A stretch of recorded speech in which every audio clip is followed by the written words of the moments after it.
Now let's talk about eyelashes and why they are actually so important and extremely underrated, and what are the ways to improve them. The benefits of long, dense, and dark eyelashes are a perceived PFL enhancement, upper eyelid exposure reduction. Curled eyelashes cover and distract from upper eyelid exposure. Coloring improvement. Tan skin, dark eyelashes, and light eyes are a deadly combo.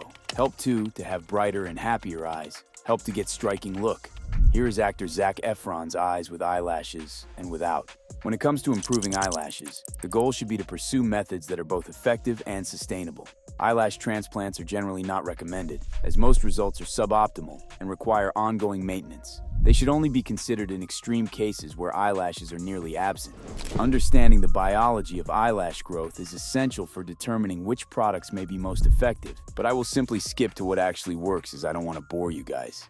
Introducing oral minoxidil. Oral minoxidil was first introduced in the 1970s as a treatment for hypertension. Over time, physicians observed one of its most common side effects, hypertrichosis, defined as excessive hair growth across different areas of the body. This observation led to its repurposing as a treatment for hair loss. Minoxidil promotes hair growth through multiple complementary mechanisms. Those include vasodilation, prolongation of the anagen phase, and activation of dermal papilla cells. Together, these mechanisms explain why minoxidil is effective, not only on the scalp, but also on the eyelashes and other body hair. Dosage considerations. A low-dose strategy is essential, with gradual titration based on individual tolerance and monitoring of blood pressure. Safety profile and reported side effects. Low-dose oral minoxidil is generally considered safe in healthy individuals without cardiovascular conditions. However, it is not recommended for patients with pre-existing heart disease unless prescribed and monitored by a physician. In a large cohort study of 1,404 patients, only approximately 23 discontinued treatment due to adverse effects. Several studies support the efficacy and safety of low-dose oral minoxidil. Check out some of these results. If oral minoxidil isn't an option for whatever reason, then copper peptides, specifically GHK-Cu, may be a more appropriate option. Like minoxidil, GHK-Cu promotes hair growth through multiple biological mechanisms that can also be applied to eyelash follicles, which promotes the formation of new blood vessels around hair follicles. This enhanced vascularization improves the delivery of oxygen and nutrients necessary for follicle growth, prolonging the anagen phase. Safety and side effects.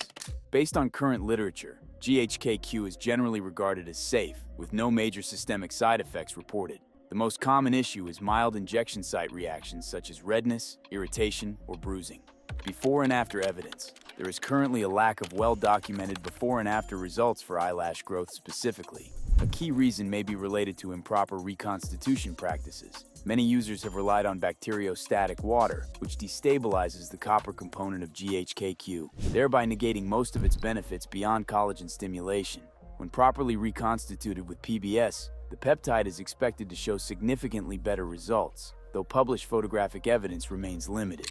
A few anecdotal reports suggest visible improvements in lash density and thickness, but more controlled studies are needed. For this multiple reasons, I recommend the oral minoxidil route if possible. What about castor oil? Currently, there is no convincing scientific evidence to support the idea that applying oils topically can promote eyelash growth. The data on topical oils is very limited. In fact, a deep dive into the literature only reveals a handful of studies, and even those provide weak or inconclusive support for their effectiveness. Despite this, castor oil is often discussed online, largely due to anecdotal claims. Beyond the growth, once you've grown your eyelashes to an impressive length, there are still several ways to make them look even better on a daily basis. These methods are not about being feminine. They're about maximizing aesthetics and attractiveness, especially since eyelashes are a key feature of eye appeal. You can do a lash lift, which will lift your lashes from base to tip, making them appear longer and more prominent. It eliminates the need to curl your lashes daily or rely on mascara. You can have it done professionally in a salon, or more affordably at home using a do-it-yourself kit. Results typically last around 6 to 8 weeks, or you can simply use an eyelash curler, a simple, effective tool to enhance lash prominence by curling them upward. This will make length more visible, especially from the front view. Use this tool gently. If it hurts, you're using too much force.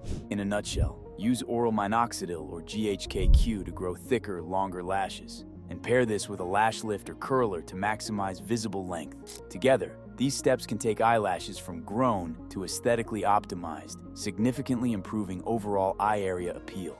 If you want detailed guides such as this one for other areas of the face, consider joining my school community. For an affordable price, you can get a hold of a lot of information all organized in the same place, and you can choose what do you want to learn. That's it for today. Road to 1% signing out.